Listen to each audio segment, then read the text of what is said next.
my channel. So in this video I'm going to introduce the solution to this specific coding question, and at the end I'm going to briefly go through the general steps you should follow in a real coding interview.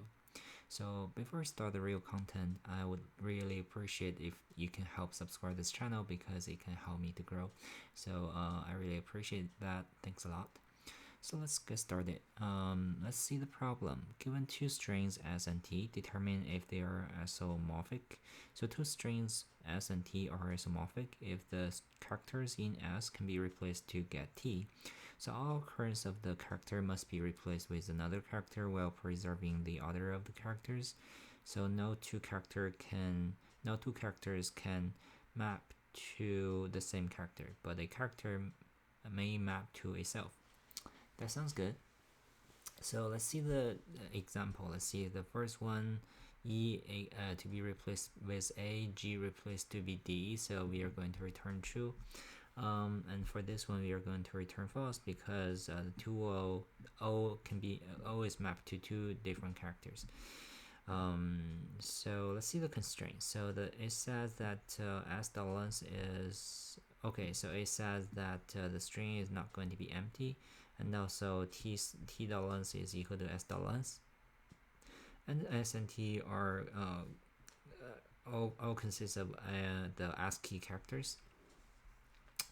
So currently I don't see any real edge case at this moment, so I'm going to briefly go through this piece of code and introduce how we are going to solve this problem.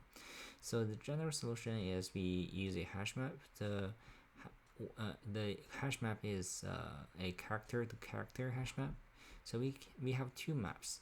One is from the character within s to character within t, and the reverse map from the characters within t to characters within s.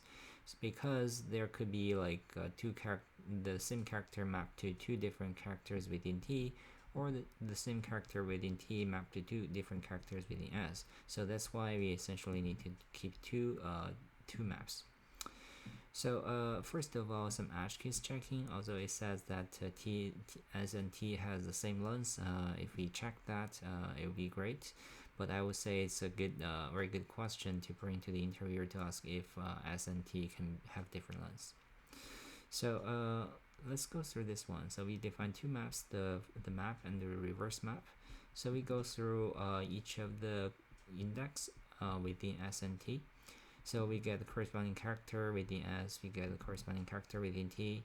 So if the map contains s, the car in s, and the map relationship, using the map you find the corresponding car within the t we should map to.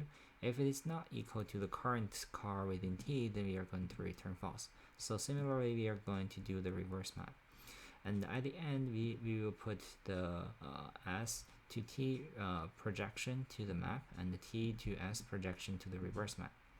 So if everything works great within this for loop, we are going to return true. So that's pretty much it. The runtime is going to be all of n, and is the length of the string s or string t, and the space-wise is also all of n.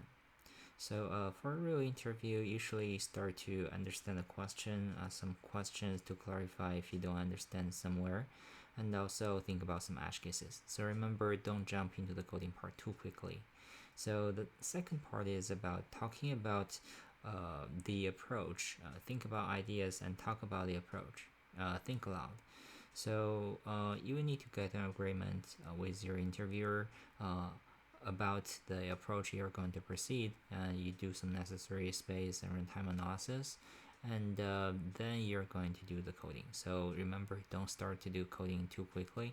So try to understand the question and talk about the solution. So in the coding part, you will need to care about the correctness, the readability, and also don't be too slow. And at the end, don't forget to do some testing. So that should be pretty much it about the procedure in the real coding interview.